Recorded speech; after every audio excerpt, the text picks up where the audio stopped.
Good afternoon, everybody.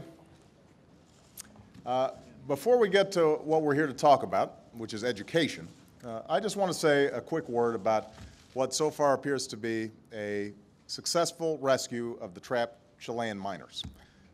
This is obviously something that's captivated the world's attention, and this rescue is a tribute not only to the determination of the rescue workers and the Chilean government, but also the unity and resolve of the Chilean people who have inspired the world.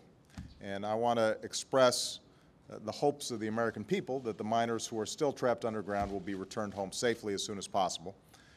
Let me also commend so many people of goodwill, not only in Chile, but also from the United States and around the world, who are lending a hand in this rescue effort.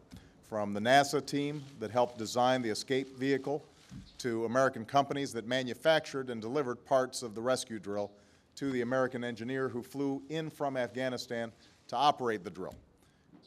Last night, the whole world watched the scene at Camp Esperanza as the first miner was lifted out from under more than 2,000 feet of rock and then embraced by his young son and family.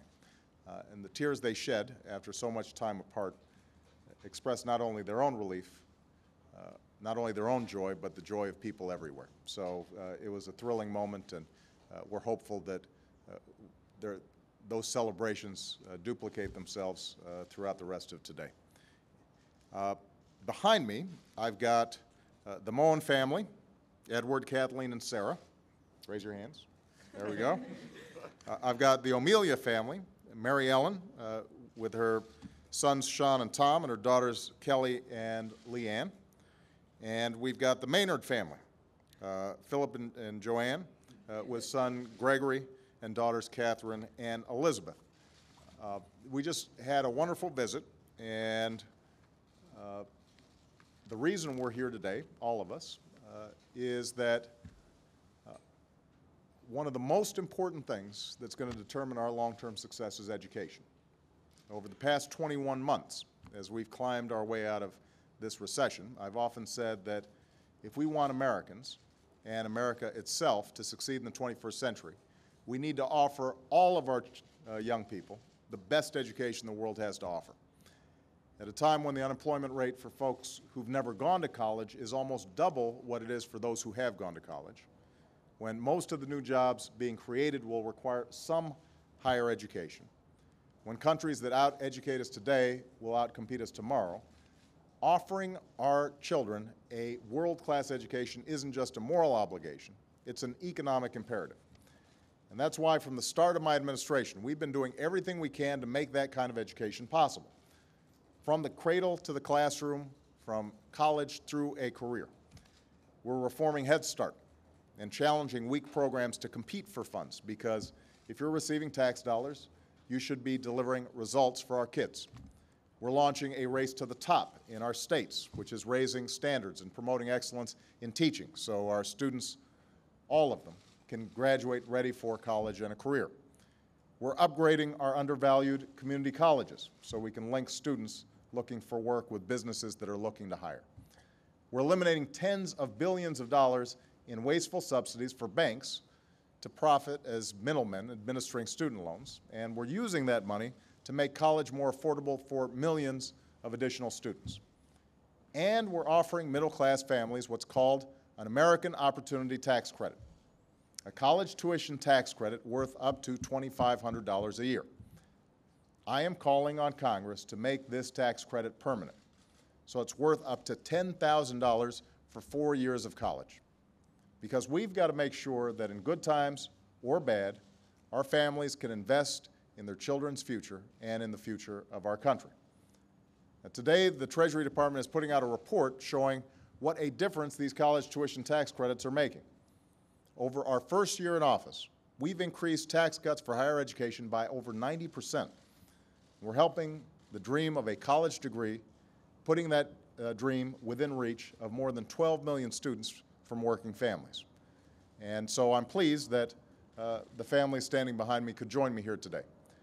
Mary Ellen Omelia is a single mom who's been working hard to put each of her 4 kids, Sean, Kelly, Leanne, and Tom, through college.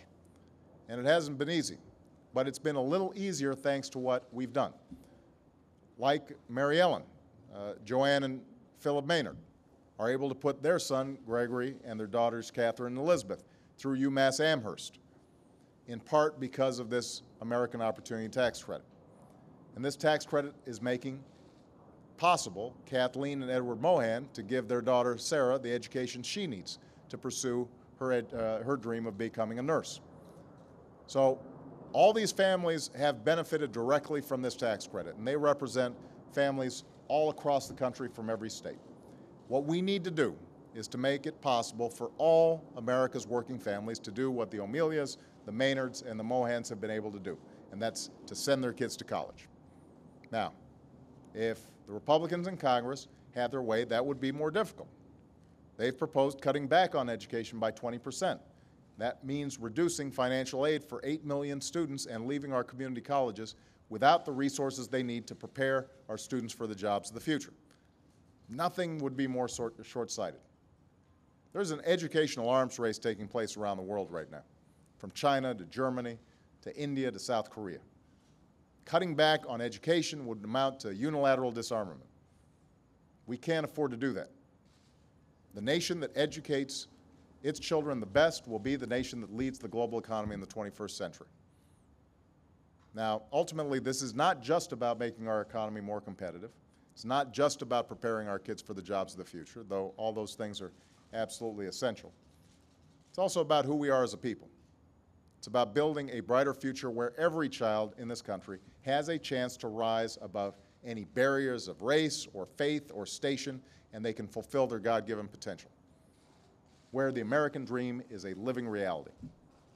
By opening the doors of college to anyone who wants to go, that's a future we can help build together. These three families represent those core values, represent those beliefs. The parents who are standing here have worked extraordinarily hard to make sure that their children have opportunities. And we need to reward that sense of responsibility, that sense of commitment to the next generation by making sure they're not having to do it alone. So thank you all for being here. Thank you very much, everybody.